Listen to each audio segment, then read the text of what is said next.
aku Nazwa Shiralfa.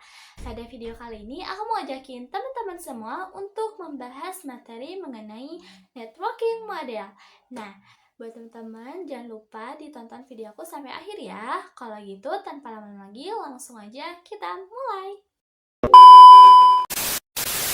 Oke, teman-teman, sebelum kita lanjut ke pembahasannya, di sini kita akan lihat dulu apa aja sih yang akan kita bahas untuk kali ini. Jadi, yang akan kita bahas kali ini adalah yang pertama itu ada konsep dari si networking model itu sendiri, lalu yang kedua itu ada TCP/IP model, lalu yang ketiga itu adalah encapsulation dan decapsulation, yaitu name of TCP/IP and message, dan yang terakhir itu adalah OSI layer model.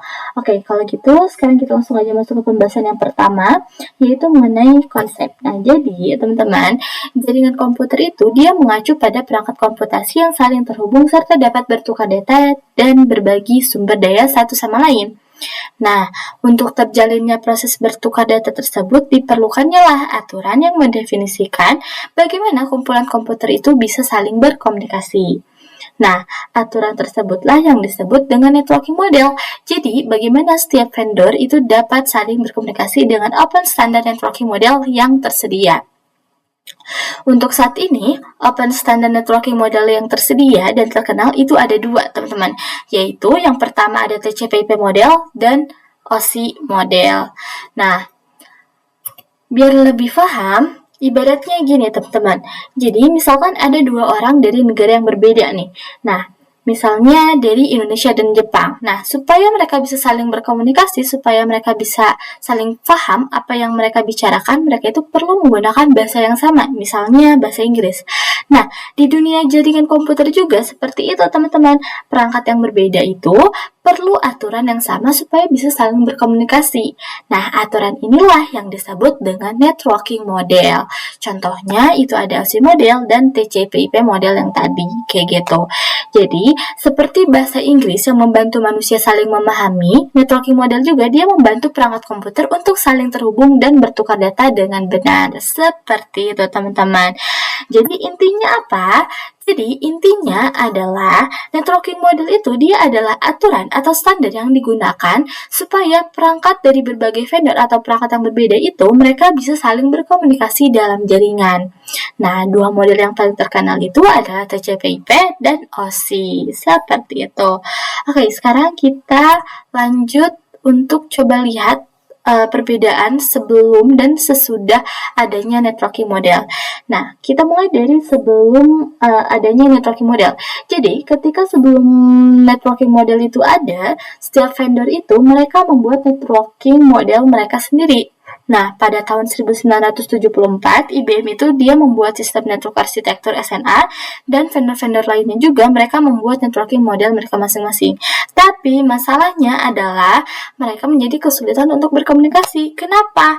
Karena ya tadi mereka mempunyai aturan berbeda, jadi sulitlah untuk berkomunikasi seperti itu teman-teman. Nah, akhirnya lalu ketika setelah ada networking model, nah akhirnya setiap vendor itu dia menggunakan networking model yang sama sehingga perangkat dari vendor yang berbeda itu bisa saling berkomunikasi. Nah, networking model itu kan tadi ada dua, ada OSI model dan TCP/IP model. Nah, kalau OSI model itu dia didirikan oleh International Organization for Standardization atau ISO, dan kalau untuk TCP/IP model itu dia didirikan oleh Department of Defense atau DoD. Nah, buat lebih jelasnya nanti kita akan bahas satu persatu. Tapi yang pasti untuk saat ini yang paling sering digunakan itu adalah yang TCP/IP model. Nah, tapi yang OSI model juga dia digunakan, tapi digunakannya adalah biasanya untuk pembelajaran kayak gitu, teman-teman. Oke, teman-teman, sekarang kita akan bahas lebih dalam lagi mengenai TCP/IP model. Jadi, seperti yang aku bilang sebelumnya bahwa TCP/IP model itu dia merupakan salah satu networking model yang paling umum digunakan untuk saat ini. Nah, TCP/IP ini dia digunakan untuk mengatur bagaimana komputer itu bisa saling berkomunikasi melalui jaringan. Nah, model ini dia itu mendefinisikan berbagai protokol yang memungkinkan perangkat terutama yang berada di jaringan berbeda untuk untuk saling berkomunikasi. Nah, untuk mempermudah pemahaman dan proses komunikasi, TCP/IP model itu dia dibagi lagi menjadi beberapa bagian yang disebut dengan layer atau lapisan. Nah, secara dokumentasi, TCP/IP model itu terdiri dari 4 layer, teman-teman, yaitu network access, internet, transport, dan yang terakhir application. Jadi kita bacanya dari bawah lalu ke atas. Nah, tapi dalam penerapannya pada jaringan nyata, TCP/IP model itu sering dijelaskan menjadi 5 layer agar lebih mudah dipahami, yaitu physical, data link, network, transport, dan application. Seperti itu, teman-teman. Nah, nanti kita bakalan bahas satu persatu mengenai lapisan-lapisannya masing-masing. Kalau gitu, sekarang kita langsung aja lanjut untuk bahas setiap lapisannya. Oke, teman-teman, kita akan bahas mulai dari application layer terlebih dahulu. Jadi, application layer itu dia berfungsi sebagai antarmuka dengan aplikasi, yang dimana dia itu akan mengatur bagaimana aplikasi dapat mengakses jaringan dan kemudian membuat pesan-pesan berskala. Nah, di antara contoh service dari application layer itu ada HTTP, POP3, SMTP, IMAP, SSH, dan lain-lainnya. Nah, kita ambil contoh HTTP misalkan. Nah, HTTP itu dia digunakan ketika kita mengakses suatu web server. Jadi, di sini teman-teman bisa lihat di sini ada klien dan ada web server. Nah, ketika klien itu ingin mengakses sebuah website, nantinya klien itu dia akan mengirimkan sebuah request ke web server dan nanti di web server itu dia akan diproses lalu barulah akan direspon. Seperti itu, teman-teman. Oke, teman-teman, sekarang kita akan lanjutin lagi ke layer selanjutnya, yaitu adalah transport layer. Nah, jadi fungsi dari transport layer itu adalah untuk menyajikan atau memberikan service ke application layer, transfer data. Nah, untuk transport layer itu sendiri terdapat 2 protokol yang sering digunakan, yaitu TCP dan UDP. Nah, lalu apa sih bedanya protokol TCP dan UDP? Jadi kalau TCP itu dia tuh lebih dapat diandalkan. Nah, terus TCP juga dia itu digunakan untuk IP karena support error checking. Nah, sedangkan UDP itu dia lebih mengarah ke kecepatan. Jadi UDP itu dia lebih cepat dibandingkan TCP. Nah, UDP ini biasanya dia digunakan untuk video streaming, games, dan aplikasi lain yang membutuhkan kecepatan data kayak gitu. Nah, lalu salah satu mekanisme yang disediakan oleh transport layer, khususnya pada TCP, berarti kita ambil di TCP ini, itu adalah error recovery mechanism. Jadi, ketika kita mengirimkan request ke web server, lalu nantinya web server akan mengirimkan respon berupa data dan HTTP header. Nah, kalau di transport layer itu dia akan tambahkan lagi, teman-teman, yaitu ada TCP header. Nah, tapi kadang tuh nggak semuanya bisa langsung kirim gitu loh, teman-teman. Jadi nanti tuh pasti kemungkinan itu bakalan ada yang gagal. Nah, nantinya si klien itu dia akan mengirimkan lagi, baru setelah itu web server itu dia akan merespon lagi kayak gitu. Oke, teman-teman, sekarang kita akan lanjutin lagi untuk membahas layer selanjutnya, yaitu adalah network layer. Jadi, untuk network layer itu dia hanya terdapat satu contoh, yaitu IP. Nah, untuk penjelasan mengenai IP itu udah aku jelasin di video sebelum-sebelumnya, jadi teman-teman bisa ditonton lagi videonya. Lalu, IP juga dia menyediakan 2 fitur yang sangat penting, yaitu addressing dan routing, yang dimana dia itu berfungsi untuk menangani konektivitas dan pemilihan jalur. Lalu untuk setiap perangkatnya, untuk setiap perangkat jaringan, itu dia memerlukan alamat unik di jaringan. Nah, sekarang kita akan lanjut untuk bahas mengenai addressing dan routing. Jadi, kalau yang addressing itu bahwa IP address itu sendiri yaitu memberikan nama pada perangkat di jaringan komputer. Nah, lalu yang kedua itu ada routing. Nah, kalau routing itu dia adalah salah satu fitur yang disediakan pada IP di bagian network layer yang bekerja layaknya kantor pos, yaitu mencari rute tercepat untuk sampai pada tujuan. Seperti itu, teman-teman. Oke, teman-teman, selanjutnya kita akan membahas materi mengenai data link layer dan physical layer. Nah, jadi data link layer itu dia mendefinisikan protokol yang dibutuhkan pada physical layer. Nah, physical layer itu apa? Physical layer itu dia mendefinisikan cabling pada suatu jaringan komputer. Jadi dia itu mendefinisikan secara fisik apa yang digunakan untuk menghubungkan antar device. Nah, kita balik lagi ke data link layer. Nah, jadi salah satu fitur pada data link layer ialah FCS atau Frame Check Sequence, yaitu Error Detection Mechanism, hanya mendeteksi error tanpa recovery. Nah, lalu address yang digunakan pada data link layer itu adalah MAC address, seperti itu teman-teman. Oke, teman-teman, setelah tadi kita membahas semua layer yang ada pada TCP/IP, nah sekarang kita akan lanjutin lagi untuk membahas materi mengenai encapsulation dan decapsulation. Nah, jadi encapsulation itu dia adalah proses membungkus data dengan header pada data di setiap layernya. Nah, di sini teman-teman bisa perhatiin di gambar ini.